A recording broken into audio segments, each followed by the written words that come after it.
Assalamualaikum warahmatullahi wabarakatuh dan selamat pagi. Kita akan teruskan dengan perbincangan my worksheet yang telah saya sediakan sejajar dengan exam lah. Satu benda yang saya nak bagi tahu kan, saya ada sediakan worksheet lagi satu part 3 lah yang saya dah upload last time. Saya dah upload semalam. Worksheet tu keluar sebiji masa exam.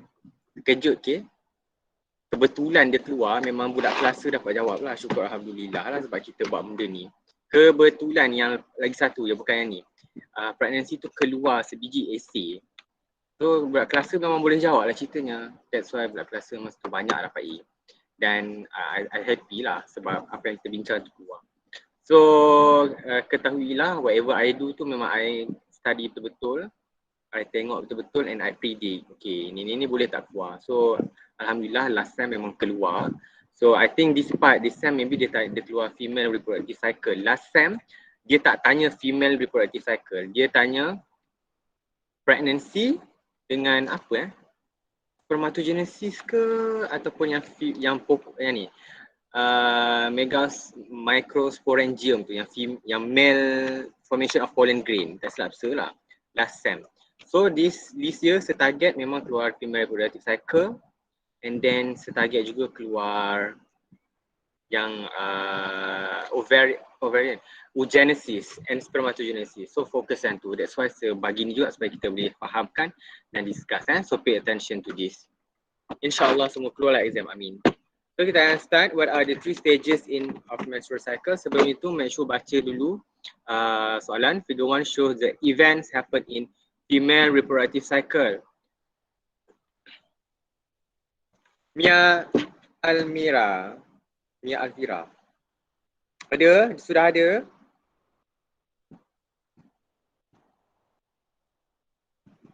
Dia ada masalah lain, tapi tak apalah. Kidayah Mahmusa. Ada?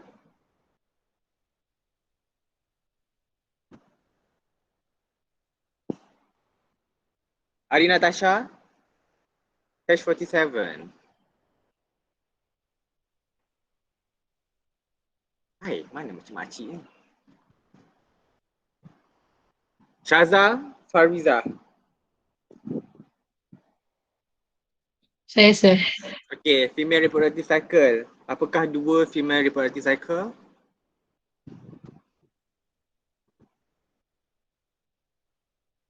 Dua female reproductive cycles.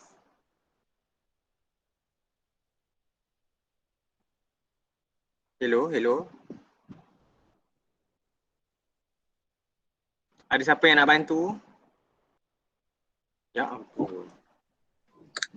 Ovarian cycle dengan menstrual cycle. Ovarian dengan Menstrual cycle. menstrual. Ovarian Good job. cycle. Yes. Lambat sikit Okay. Ovarian berlaku dekat mana? Ovary.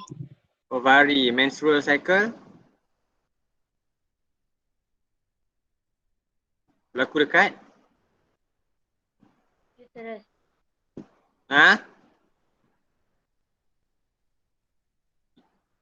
Apa? Uterus. Uterus. Ya. Berlaku dekat uterus ataupun rahim. Ni lah rahim awak. Rahim tu besar mana? Awak punya penumbuk besar tu je rahim awak. Tapi bila dah ada baby, punya sekembang-kembangnya sampai bergerak organ awak adanya rearrangement of the organ. So uterus. So sebabkan dia berlaku dekat uterus, nama lain bagi menstrual cycle adalah uterine cycle. Manda, uterine cycle sebab dia berlaku dekat uterus. Good job. So kita tengoklah, yang ni saya dah explain. I dah explain and I dah letak dalam in my notes yang saya dah sediakan. So awak tengok dari sini baru kita jawab soalan. What are the 3 stages of menstrual cycle? Based on figure 1, estimates the days of each cycle. So bila dah kata menstrual cycle, maksudnya this one lah. This one. Uterine cycle. Okay, this one yang you nak tengok. Dan dekat bawah ni, yang dia dah bagi ini adalah ovarian cycle. Okay, tetapi awak kena identify sendiri menstrual cycle. So fasa pertama of menstrual cycle adalah ketika awak period, menstrual flow phase. Menstrual flow phase ini berlaku dekat mana? Cuba awak tengok. A ke B ke C? Menstrual flow phase. A. So A ni berapa hari agak-agak? Dalam 5 hari. 0 hingga 5. So awak kena buat estimate the days of your cycle, awak kena buat 0 hingga 5. You have to do like that. 0 ke day 5th. Okay, 1 markah. Kemudian after awak period, awak dah tak period tetapi adanya repair, saya dah explain tadi. Adanya repair of endometrium, ini adalah, yang B ni adalah proliferative phase. Berlaku daripada hari apa? Daripada hari ke-5 sampai ke hari 14 lah. Ovulation kan berlaku pada hari ke-14. Okay, hari ke-6, 5 atau 6 sampai ke hari ke-14. Itu adalah proliferative phase. Habis saja proliferative phase, adanya maintenance of endometrium yang berlaku selepas ovulation, iaitu selepas hari 14 sampailah hari ke-28. 15 ke 28, 1 markah.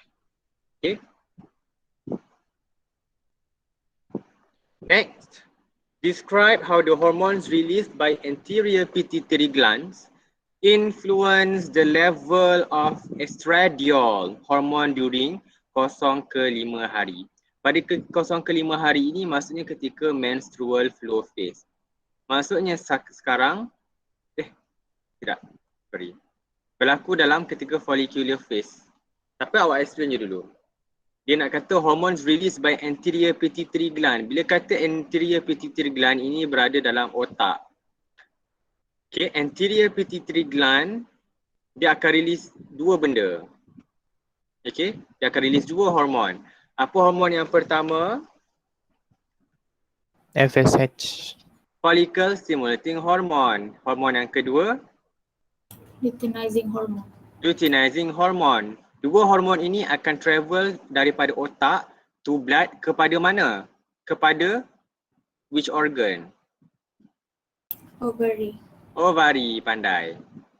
Dia akan travel to the blood to the ovary. Okay, yang brain ni semua akan pergi ke ovary. So dia akan act on ovary lah. Soalan tanya pada hari 0 ke 5. Pada 0 ke 5 ini, bila kita kata ovary, maksudnya dia refer kepada ovarian cycle yang mana? Which ovarian cycle? Ovarian cycle ada 3 phase. Apa phase dia? Follicular phase. Follicular phase, lagi? Ovulation. Ovulation. Last one adalah formation of corpus luteum. Luteal phase. So 0 ke 5 ini adalah ketika follicular phase, ketika early follicular phase. That's why gambar di atas ini sudah siapkan, sudah buat garis-garis.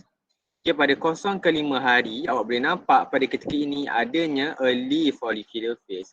During this time, ini adalah early follicular phase dan awak boleh nampak in term of ovarian cycle, apa berlaku dekat follicle dia? Dia apa ni?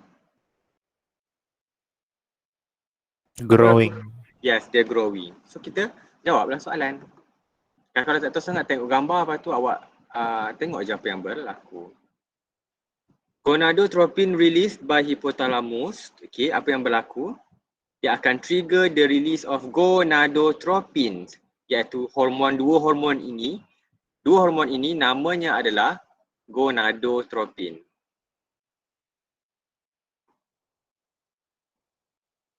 Okay, gonadotropin releasing hormone released by GnRH triggered ataupun stimulate the release of gonadotropins iaitu LH and FSH from anterior pituitary gland, ataupun awak boleh kata anterior pituitary gland are stimulated by GnRH to release LH and FSH. Okay, dua ayat tu, mana-mana ayat pun boleh. Okay, anterior pituitary gland are stimulated to release gonadotropins by gonadotropin releasing hormone. Okay, kemudian dia akan pergi mana? Dia akan transported by blood to ovary ataupun dia akan act on ovary. Satu markah. Lepas tu apa yang berlaku dekat dalam ovary tu? Dia akan adanya growing of follicles. Okay, dia akan stimulate the grow of follicle ataupun akan stimulate follicle development pun boleh. Adanya follicle development ataupun stimulate growth of follicle. Cuba tengok gambar. Follicle itu kecil ke besar? Sayang.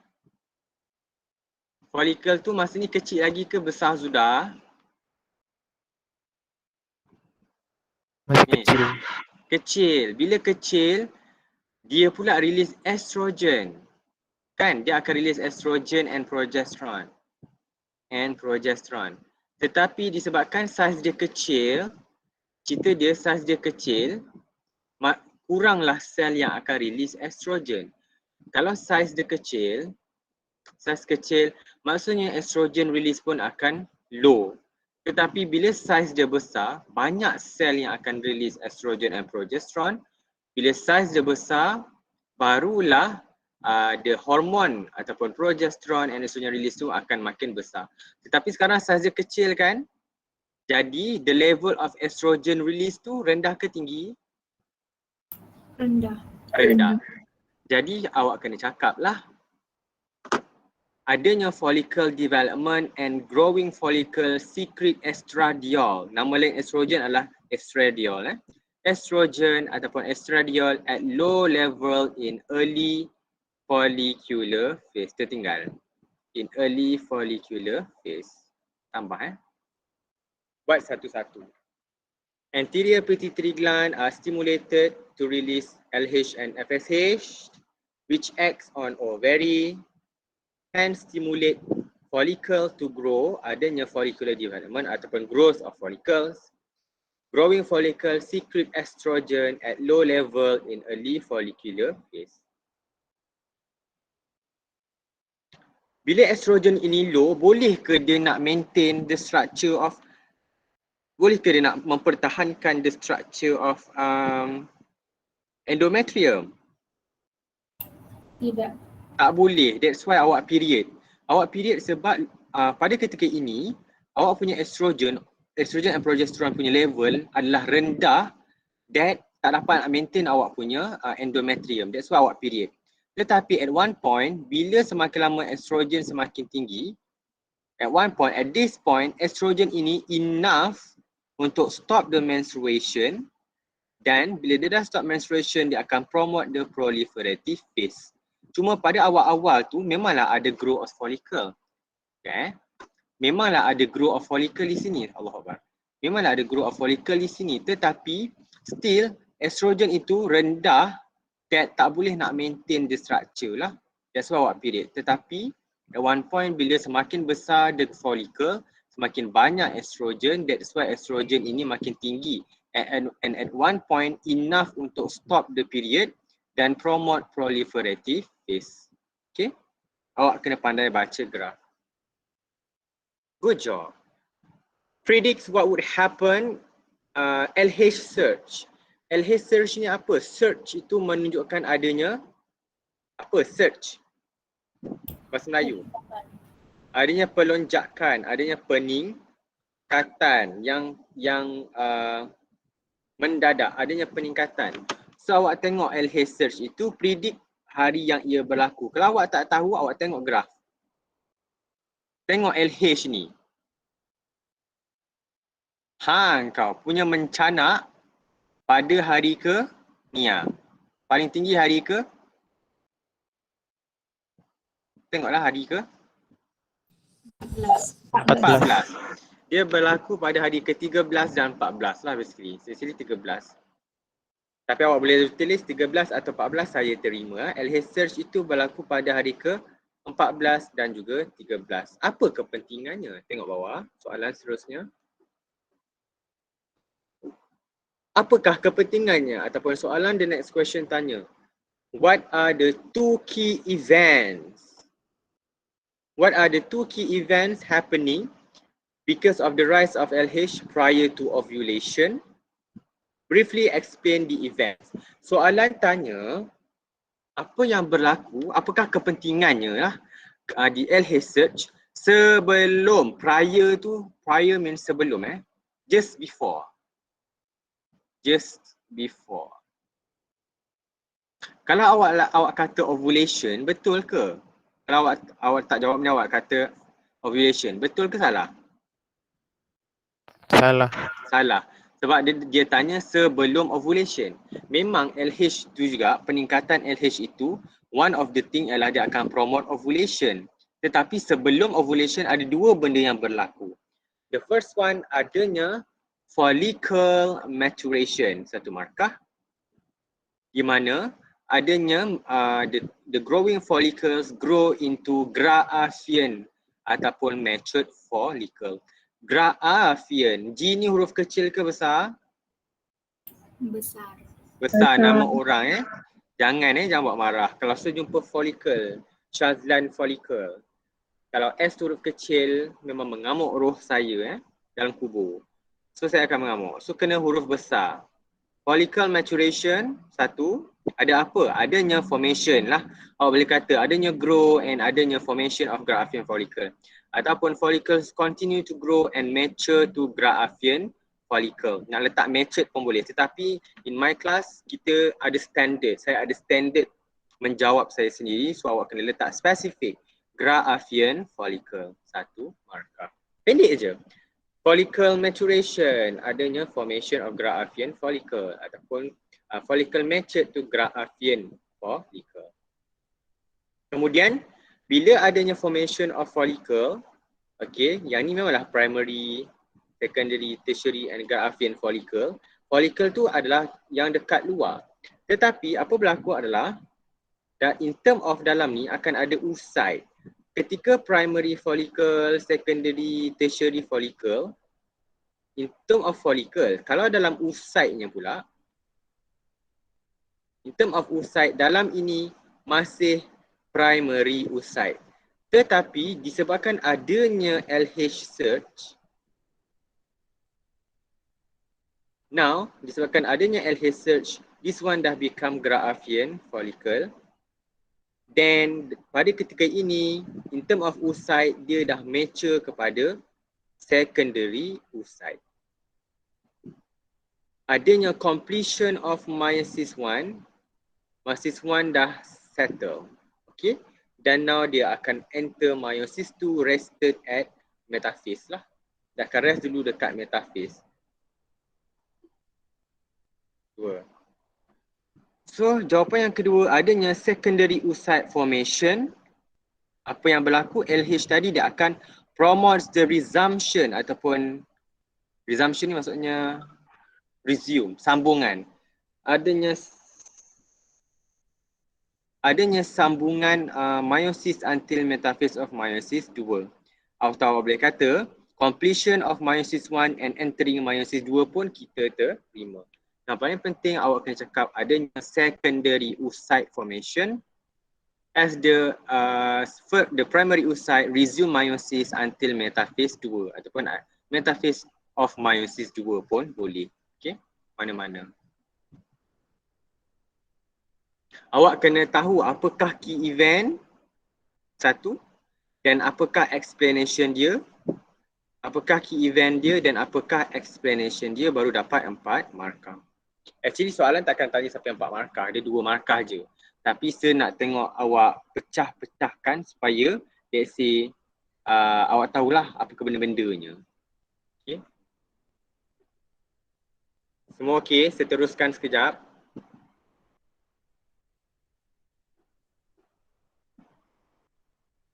LH level drops following ovulation. Dia dah kata LH level drops selepas ovulation.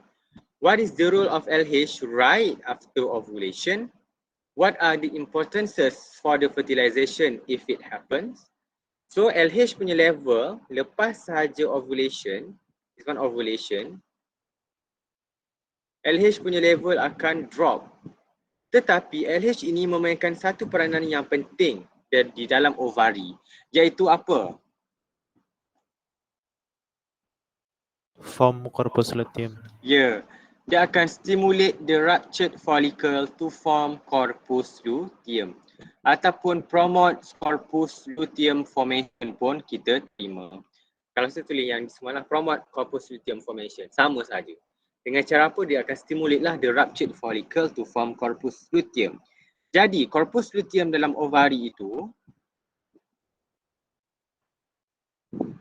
bila dah ada korpus luteum, kalau dia folikel, dia akan release hormon apa more than hormon apa? Kalau dia folikel. Estrogen more than progesterone. Kalau dia folikel akan release estrogen more than progesterone. Tetapi once dia jadi korpus luteum yang macam buah peach ni, dia akan release hormon apa more than hormon apa? Progesterone more than estrogen. Dia akan release progesterone more than estrogen. Progesterone ni in term of menstrual cycle, apa yang dia buat? Kepentingan dia kepada endometrium. Dia akan Maintain the endometrium wall. good job. Dia akan maintain the endometrium. Endometrium ni apa? Tempat apa ni? Tempat site for implantation. Good job, pandai. Dia adalah site for implantation. Kalau progesteron ada, endometrium adakah dia akan di-maintain?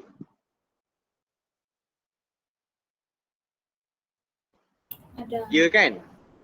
Kalau ada endometrium, ada tak site for implantation? Ada.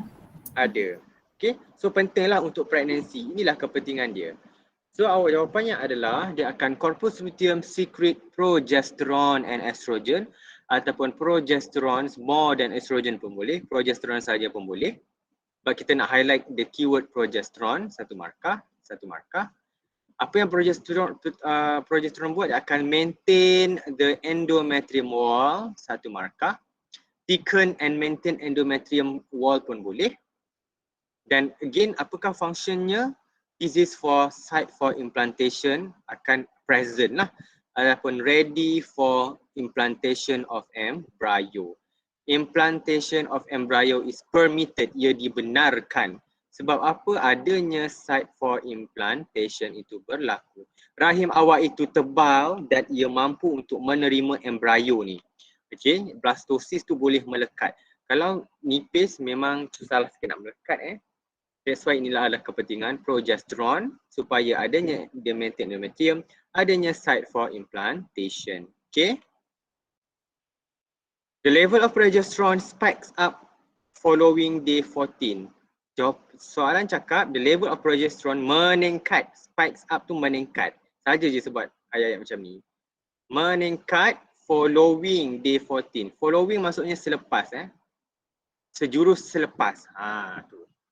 The level of progesterone meningkat sejurus selepas hari 14. Okay. Lepas hari 14, in term of menstrual cycle, itu fasa apa? Mari kita tengok graf balik.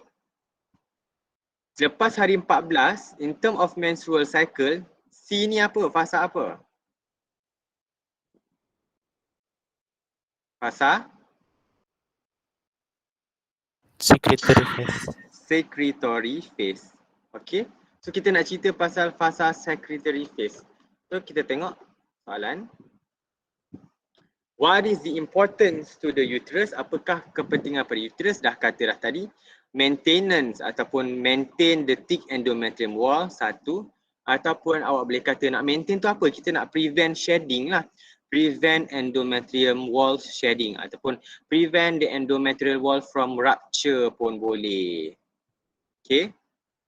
Meruntuh dia memang runtuh ibaratnya. Maintenance of endometrium wall ataupun prevent endometrium wall from shedding. Next soalan pula tanya, explain the negative feedback loops on the hormonal regulation in the brain.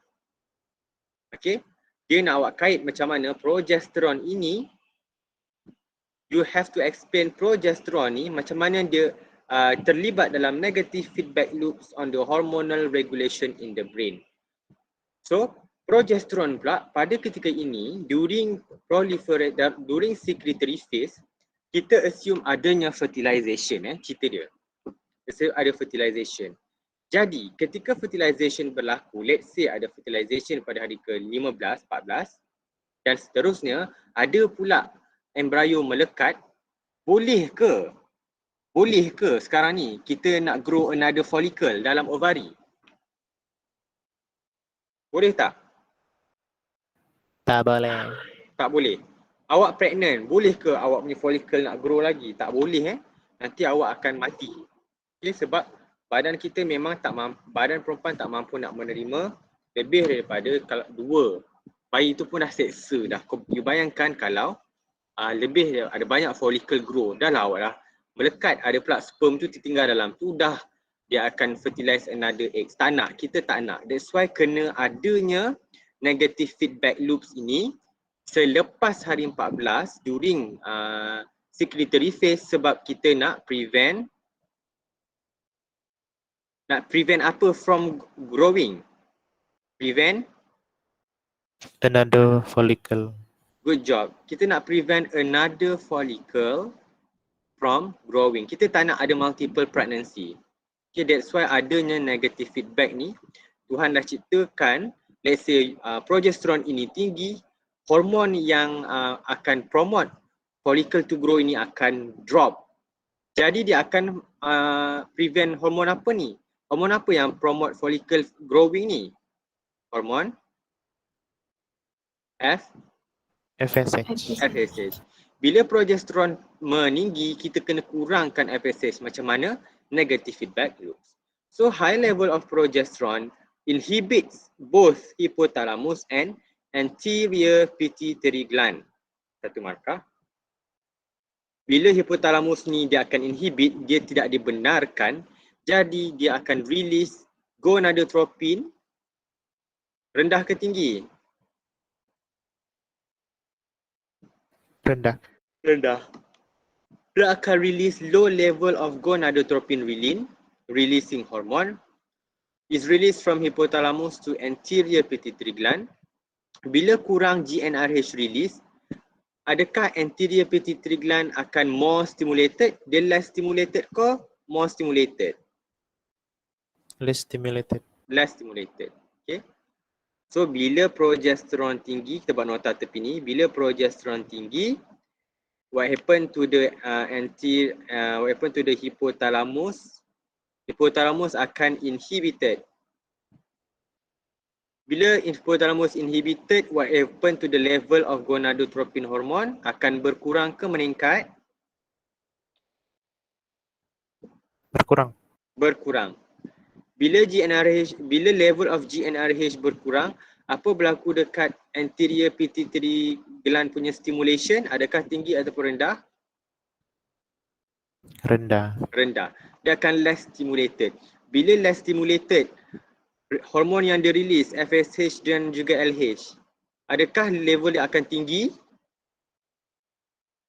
Rendah. Rendah. As a result, FSH punya level akan rendah. Bila FSH level rendah, boleh ke dia nak promote follicle from growing? Tidak boleh. Tidak boleh. So perempuan boleh pregnant macam biasa. Okay, ini adalah kuasa Tuhan. High level of progesterone inhibit hypothalamus. Hypothalamus pula release low GnRH. Means that stimulation on anterior pituitary gland is less stimulated. Maka low level of FSH and LH akan release, jadi follicle cannot growing lah. Nak prevent another follicle from growing. Okay. As a result, low level of FSH and LH is released from anterior pituitary gland. Okay. Keywords dia adalah high level of progesterone inhibits hypothalamus and juga anterior pituitary gland. Bila hypothalamus tu inhibit, maka akan ada low level of GnRH. Maka low level of FSH is released from anterior pituitary gland. Okay, cukup 3 markah. Good job. The level of progesterone drops towards the end of both ovarian and menstrual cycle. The level of progesterone drops towards the end of the both ovarian and menstrual cycle. Explain the cause. Apakah punca kepada progesterone punya level ni drop and its hormonal plays that lead to this event. So, saya nak awak explain apakah puncanya dan apakah macam manakah hormon itu terlibat dalam perkara ini. Okay. First thing adalah macam mana punya progesterone level drop, hujung-hujung tu sebab apa? corpus luteum tu semakin ada ke semakin meninggal? Meninggal. Meninggal. Corpus luteum starts to deteriorate. The cells of corpus luteum die pun boleh. Tapi kita guna ni lah, corpus luteum degenerates ataupun deteriorate. Kenapa corpus luteum degenerate? Okay, kalau saya lukis corpus luteum, if let's say I lukis corpus luteum sini, siapa yang akan, corpus luteum dia akan release progesterone.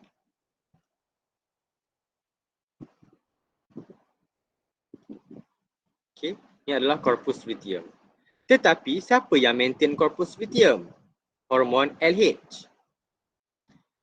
LH ni pula dia hanya tinggi pada hari ke-14, tetapi lepas hari 14 level dia semakin lama semakin berkurang. Bila level of LH semakin berkurang, dapat tak dia maintain corpus luteum? No. Cannot. So corpus luteum cannot be maintained. Kuranglah maintenance of corpus luteum. Jadi what will happen kepada progesterone punya level? Drop. Okay, awal-awal tu memanglah corpus luteum tu besar, tetapi disebabkan LH tu during late luteal phase, disebabkan LH punya level drop, dia cannot maintain the corpus luteum. Bila corpus luteum tak boleh maintain, progesterone punya level pun akan drop. Okay, corpus luteum degenerates due to the dropping level of LH. Markah kedua. Jadi apa efek dia dekat progesterone?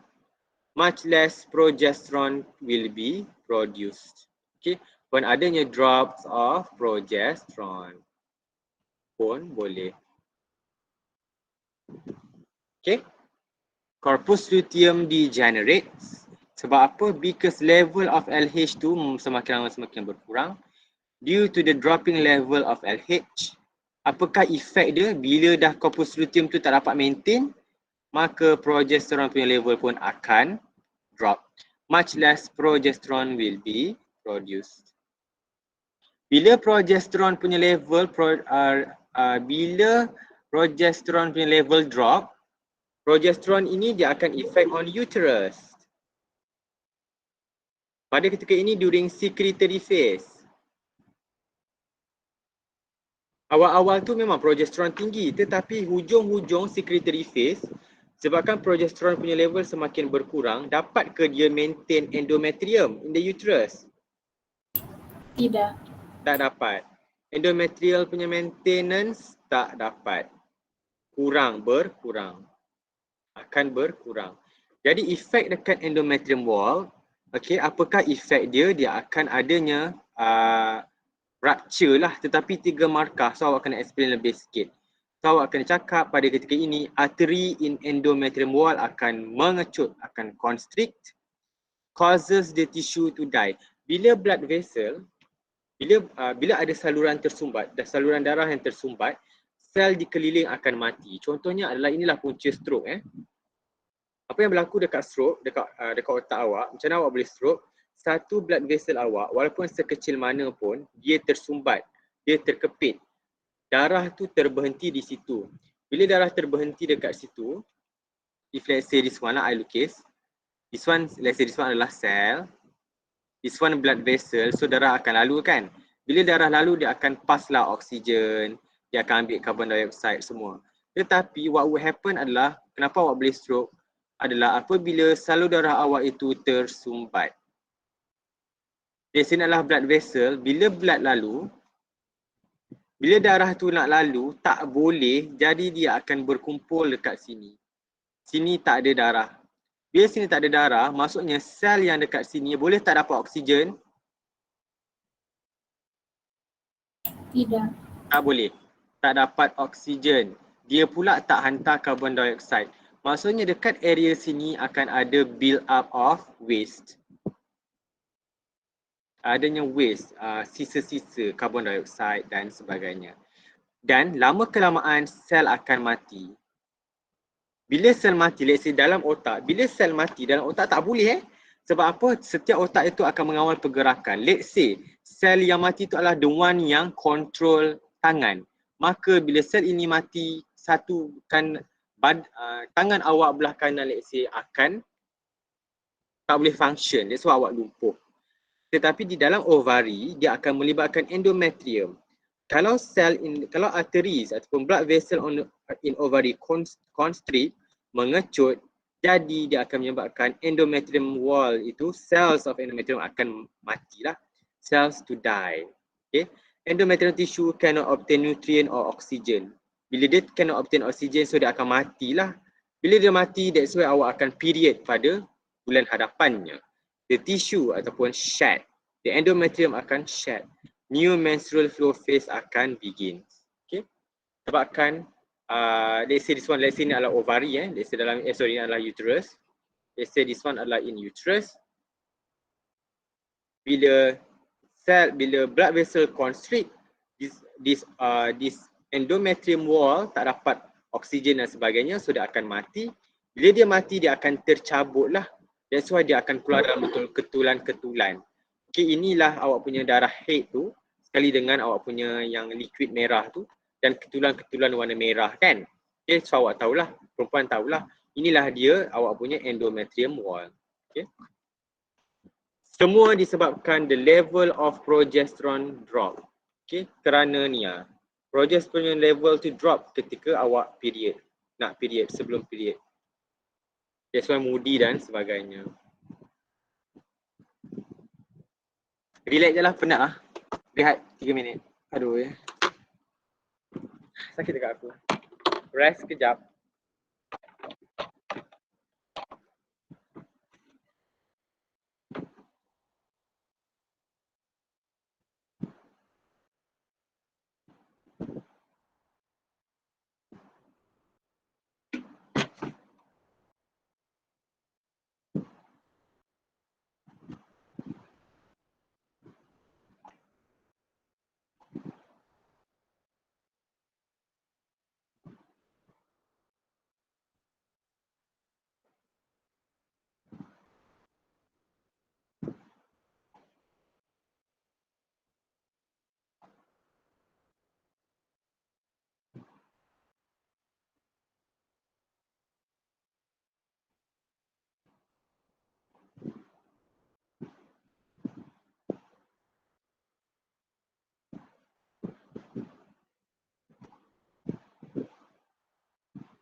Hilang suara ya Allah.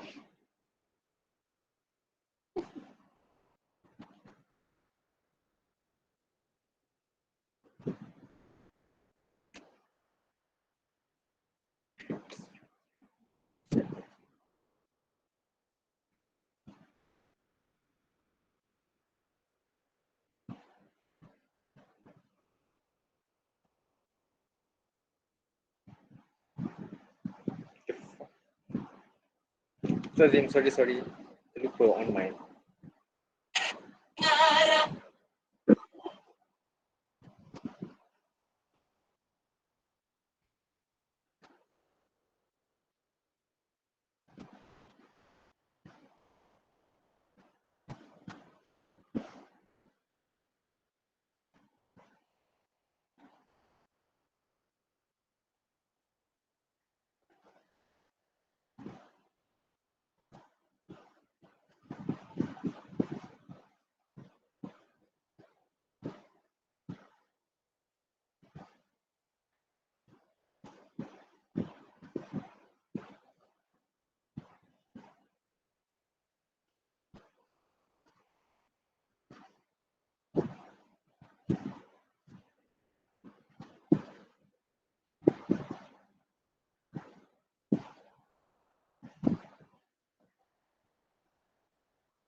Banyak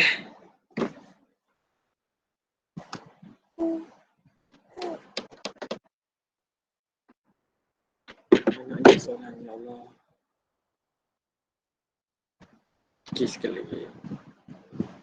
Okey, sekali lagi anak-anak. Bersabarlah sebelum saya bercerita kan. Okey. Semangat. Ngantuk sebenarnya ni. You okay? You all okay? Okay. Semangat. Jangan macam coki. Sorry ya, saya memang macam ni. Tabiat daripada Matrix. Sebab Matrix kan macam aktif kan. So saya akan bawa lah coki-coki, Nia, Cloud9. Semua saya akan bawa. Sebab ni kan instant sugar kan. So dapatlah juga sedikit energy, you know. So dalam kelasa, kalau tak bawa makanan, tak boleh masuk. Kalau depan lah, I tak allow you masuk kalau you tak bawa gula-gula, tak bawa coki ke, so okay je. Sebab saya pun macam tu dulu, dalam kelas pun kadang rasa macam tu. So I okay je, asalkan jangan tidur Siapa tidur memang saya akan jerit nama sekuat kuatnya. Sama tak jumpa lagi kan. Hopefully second sem dapat lah. Okay. How it affects the ovary. Macam mana progesterone punya level yang drop tadi dia akan affect events in ovary. Okay, kalau tadi ingat tak? Kena ingat Ya. Kita buat nota kecil di tepi. Kalau awal-awal tadi pada hari ke-14, selepas hari 14 during the early luteal phase of ovarian cycle, during early luteal phase, maksudnya during early luteal phase, corpus luteum masih gemuk lagi, masih bulat lagi, masih besar lagi. Corpus luteum masih maintain Corpus luteum masih maintain. Bila corpus luteum masih maintain, dia akan release progesterone. Progesterone punya level akan tinggi ke rendah pada awal-awal luteal phase sebabkan ada corpus luteum ni. Tinggi. Bila progesterone level akan tinggi, dia akan inhibit tadi kan, kita dah jawab soalan, negative inhibition. Dia akan inhibit hipotalamus. Bila inhibit hipotalamus, GnRH punya level akan rendah. What happened to the anterior pituitary gland? Less stimulated. Jadi basically the level of FSH and juga LH akan tinggi ke rendah? Rendah. Disebabkan corpus luteum ni pada awal-awal luteal phase dia maintain. However, during ketika late luteal phase, hujung-hujung bulan, late luteal, LH sendiri dah rendah. Boleh tak dia maintain corpus luteum?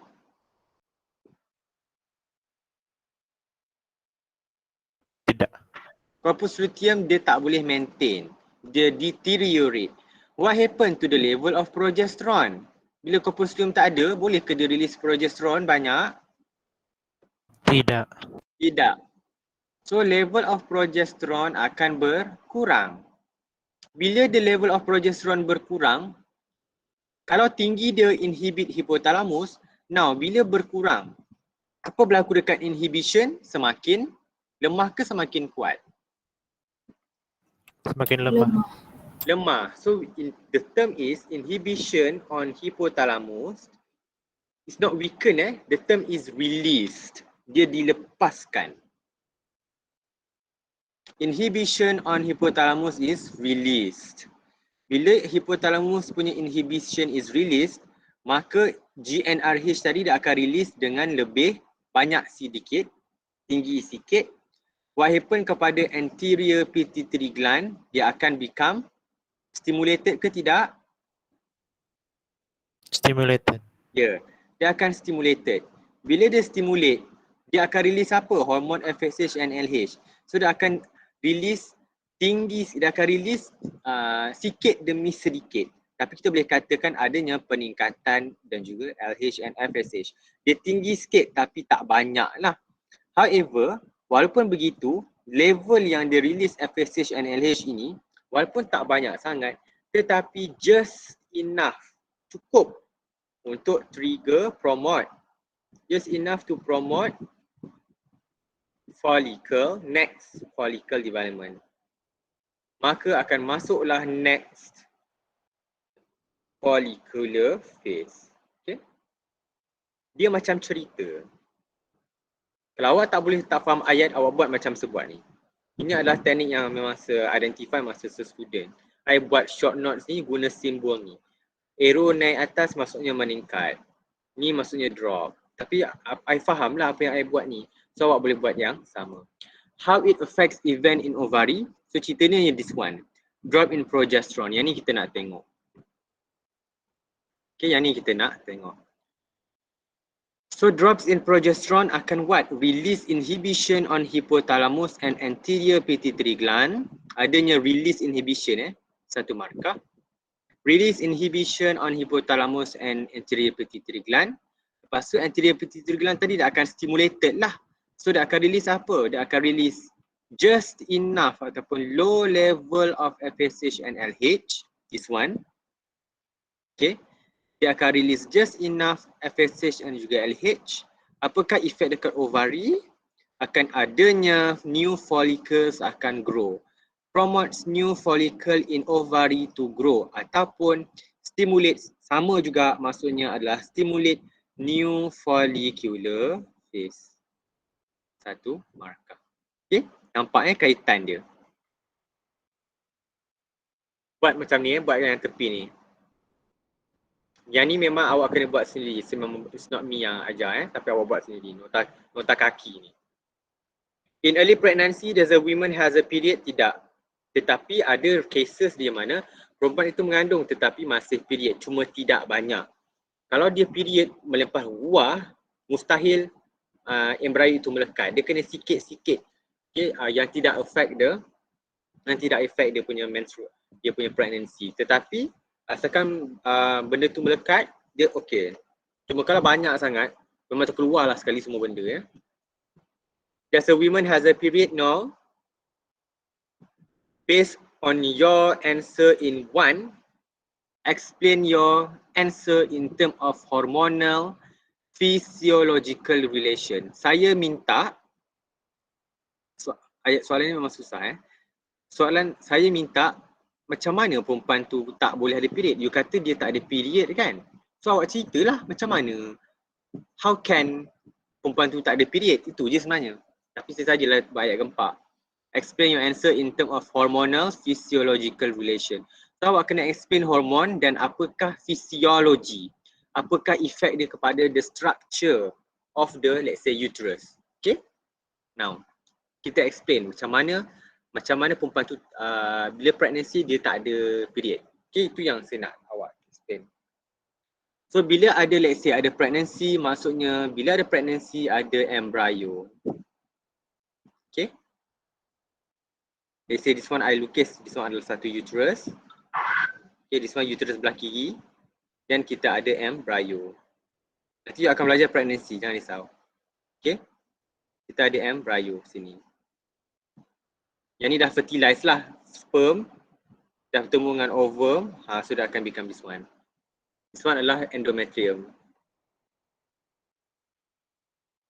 So apa berlaku adalah bila you pregnant, this embryo dia akan datang dekat endometrium ini. Endometrium adalah site for implantation. Jadi apa yang berlaku, this embryo dia akan membenamkan diri, membentuk jejari yang mencengkam dekat the embryo, dekat endometrium tu. Bila dia membentuk jejari yang mencengkam, dia akan membenamkan, memang tenggelam dalam ni. Sampailah dia berada di dalam ni. Okay, and then dia akan grow menjadi bayi lah. Eventually dia akan jadi baby kat sini. Di kepala, ni tangan, ni kaki. Eventually lah. Okay, ya Allah buruknya. Tapi ibaratnya macam ni lah. Awal-awal tu macam ni. What happened is that Bila dia membenamkan diri, dia akan rilis satu sel, iaitu satu perkara yang, satu hormon yang dipanggil HCG. This one dia akan rilis human chorionic gonadotropin hormone. I think this one you dah belajar belum? Macam belum je. This one I skip lah. Nanti awak tak faham.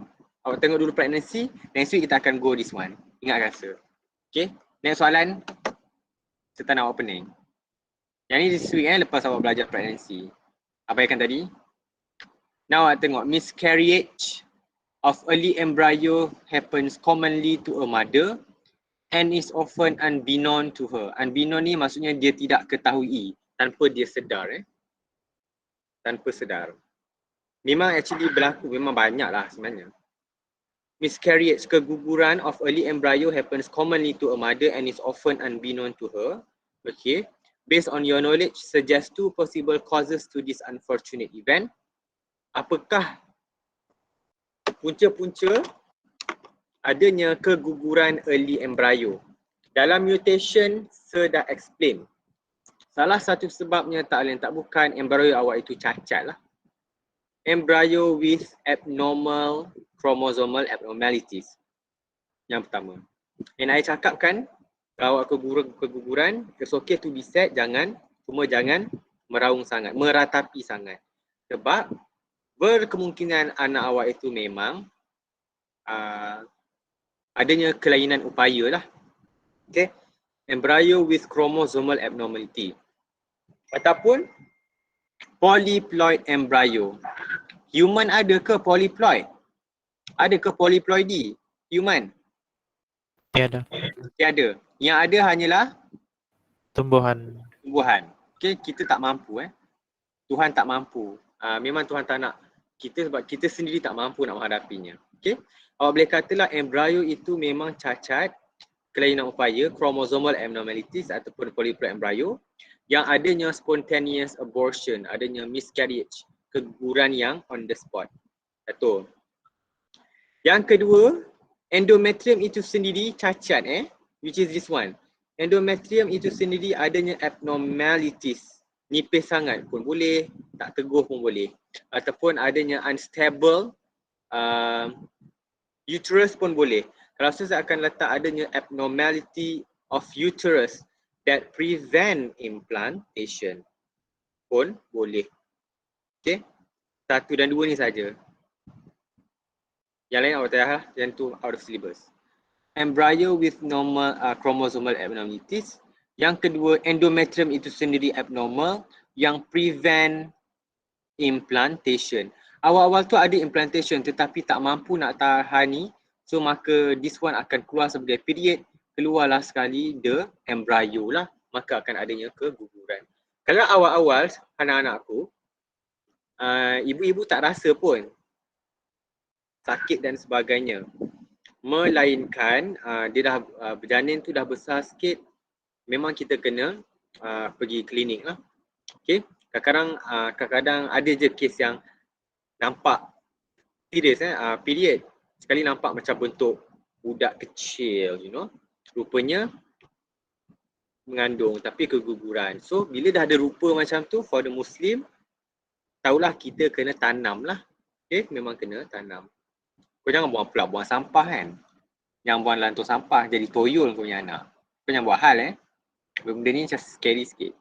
Kalau Muslim you tahu lah, kita kena ada adab Let's say you nampak, kita kebumikan ikut syariah lah. Okay. In last question, in referring to figure 1, based on your general knowledge, why is body temperature female slightly increases during and after ovulation? Macam mana perempuan ni sebenarnya ketika dia ovulation dan selepas dia ovulation, dia akan macam panas-panas sikit. Pada ketika ini sebab adanya progesteron sebabkan progesteron tu akan release lah. Due to the release of progesteron pun boleh. Progesteron ni apa dia buat? Dia akan meningkatkan suhu badan lah. Tu je sebenarnya. Basal body temperature. suhu utama badan due to the release, patutnya satu markah saja. Due to the release of progesterone by corpus luteum ataupun progesterone saja pun boleh, which increases the basal body temperature. Badan kita ni ada suhu ia tersendiri. Basal body ni adalah suhu asas lah, base. Okay. Tiba-tiba bila perempuan tu ovulate, dia memang akan panas sikit. Dan kalau awak nak tahu untuk lelaki lah, this is great knowledge that I want to share with you. Perempuan kan, bila dia ovulate kan, dia jadi macam gatal sikit. Getik sikit perempuan Awak tak tahu ni, awak kahwin awak tahu. Dia ingat cakap sampai mati. Perempuan bila dia ovulate kan, dia macam dah lah, satu ni lah suhu badan dia meningkat kan. Another one ni, perempuan bila dia ovulate ni dia macam manja-manja sikit. Dia macam goyang. Ada satu study ni dekat Eropah dijalankan, perempuan bila dia habis ovulate dia akan goyang pinggul dia lebih berbanding bila dia tak ovulate. Ni fakta betul, saya tak tipu. Dia akan lebih macam manja, clingy, lebih menggoda lah senang cerita. Sebab apa? Dia nak fertilization itu adalah lumrah dan what happened to you. Memang betul, bukan saja-saja awak ovulate tiba-tiba kau gedi, melainkan awak memang gedi lah. Tetapi selalunya memang perempuan bila dia ovulate dia akan goyangkan pinggul dia lebih sikit. The term is goyangkan pinggul move hips more than the frequent. Dia jalan lebih macam manja sikit dengan husband dia. Memang dia macam tu. Sebab adanya this progesterone lah yang memanggil-manggil dia supaya dia nak fertilization. Itu adalah perkara yang betul. Okay? Menarik kan? Belajar reproduction dengan Sir Shazlan ni. Macam-macam saya tahu. Okay? Nanti you all kahwin kau tengok bini kau. You all tengok lah hakim kahwin kan. Tak tahu lah kahwin 1 ke 4. Macam kahwin 4 je. Nanti tengok lah wife tu. Ovulate je. Mulalah dia macam manja-manja sikit. Biasalah. Memang itu adalah kita panggil oestrus cycle ke. Cuba awak baca ni. Oestrus cycle ke apa? Saya tak ingat. I think this one kot. Oestrus cycle. Cuba awak tengok yang ni. Yang ni kita tak belajar lah. Tapi memang ada akan effect lah dia perempuan. Okay. Baguslah juga sebenarnya. At least perempuan tu ovulate. Dia goda suami dia. Malam Jumaat. Pregnant. At least pregnant lah kan. Okay lah. Benda normal lah. Okay. Jangan nak segan-segan. Dengan saya tak segan. How can the increase in the temperature can be used for family planning? Apa itu family planning? I think budak-budak sekarang tahulah. Orang kan gemar nak kahwin awal. Satu trend sekarang semua nak kahwin awal tanpa memikir. Family planning adalah perancangan keluarga. Okay, di mana let's say you dah kahwin umur 25, takkan you nak pregnant terus. Kau dah kenapa? You kena plan financially, economically. You kena budget. Okay. Let's say awak nak kahwin tak apa, kita relax dulu 2 tahun, kita honeymoon dulu baru kita dapat anak. Itu adalah planning lah tu. Sebab apa? Kita nak pastikan anak tu macam cukup financialnya, dapat makanan yang cukup. Lepas tu dah keluar anak, takkan tahun depan kau nak beranak lagi. Susah nanti, awak akan susah. So apa yang awak kena buat? Awak plan lah. Okay, tak apa. Kita send awak pregnant 3 tahun sekali. Macam tu. So itu adalah planning. Itu namanya family planning. Tetapi perempuan, refer kepada perempuan macam mana peningkatan body temperature itu boleh digunakan sebagai family planning. Tengok balik. Body temperature itu meningkat sedikit ketika ovulation. Mana ke tadi? Body temperature itu meningkat ketika ovulation. Bila kata ovulation, maksudnya dia subur lah. Ketika ini adalah perempuan di waktu subur. Kalau dia nak pregnant, macam mana dia nak tu dia ovulate? You sukat lah body temperature. Oh, tengah panas ni. Bolehlah bersama dengan suami. Contoh. Kalau awak nak pregnant. Kalau awak tak nak pregnant, oh, tengah ovulate ni. body temperature tengah naik, tak naklah dengan suami. Okay, macam tu, itulah yang dikatakan family planning. So what can we say about it adalah dengan cara increase in the body temperature, female ataupun women can track her ovulation time. Satu markah.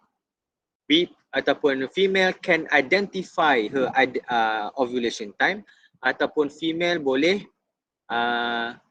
track ataupun can let her know adakah dia ovulated ke apa. Awak tulislah ayat awak sendiri. Asalkan sampai masuk ni, female boleh ketahui dia ovulate ke tidak. Kemudian dari sini, dia boleh pilihlah sama ada dia nak bersama dengan pasangan ataupun tidak. Intercourse. You all tahulah apa intercourse ni kan? I don't have to explain, semua pakar bab ni. Intercourse may or may not be conducted during this period. Dia boleh pilih sama ada dia nak bersama dengan suami dia ataupun pasangan dia ataupun tidak. Sebabkan dia dah tahu, oh badan tengah panas ni, aku tengah ovulate. Naklah dengan suami, okay, nak pregnant juga bulan ni, gedebuk. You boleh pilih lah sama ada you nak intercourse. Kalau you tak nak, tengah panas ni, tengah ovulate ni, tak naklah pregnant, tak naklah dengan abang hari ni, tak boleh. So itu yang dikatakan, you boleh kawal lah you nak ke tak nak. Intercourse may or may not be conducted during this period. Hence, jadi this one can be identify the fertile period lah. This can be used untuk identifying fertile period. Ini yang saya kata subuh tadi. Fertile period. Perempuan dia kata subuh sebab dia boleh ovulate lah. This can be used to identify the fertile period ataupun to avoid conception. Nak mengandung ke tidak. Conception ni mengandung. So you boleh pilih. Asalkan awak boleh pilih. So female can decide to get pregnant or not pun saya terima lah. Female can decide to get pregnant or not pun saya terima. First, dia boleh track dia punya ovulation time. So dia boleh pilih sama ada nak bersama pasangan atau suami dia pun atau tidak. Intercourse may or may not be conducted during this period. Hence, female, the women can choose to get pregnant or not pun boleh. Okay? Sebab pada ketika ini, okay, kita rasa macam temperature tu meningkat sikit sebab awak tengah subuh. So awak pilihlah awak nak ke tak nak dengan suami awak. Okay? Menarik tak? Menarik. Best kan? Tahu macam-macam. Tak sia-sia saya bagi soalan. Macam-macam saya boleh cerita. So untuk perempuan you boleh, nanti you dah termometer bila awak dah kahwin ni kan. Allahuakbar. Dah kahwin awak sukat lah. Let's say hari ke 12, 36.5. Tiba-tiba hari ke 14, awak dah start rasa macam gelisah, you know. Tiba cek suhu 36.8. Dia taklah meningkat sampai 40. Kau nak mampus ke? Tu nak demam namanya. Dia naik sikit lah, you know. 37. Macam you dah rasa macam panas sikit. Masa tu you akan start geri-geri dengan husband you. You akan start, abang. Serius.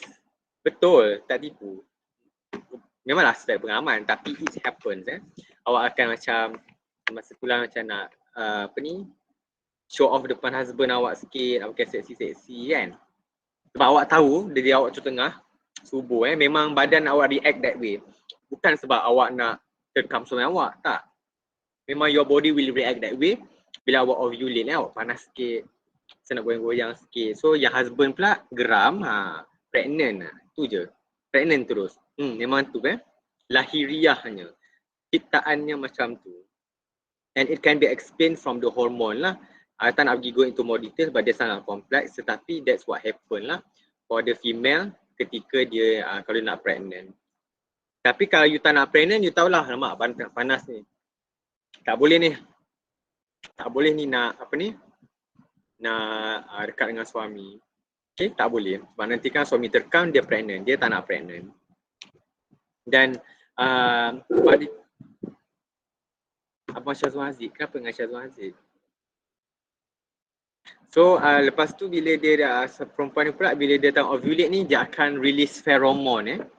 Pheromone ni adalah sex yang tarik attraction towards the male and female ni, so dia akan ada release pheromone yang macam you are enticed to it, you know, so dia akan promote more intercourse lah.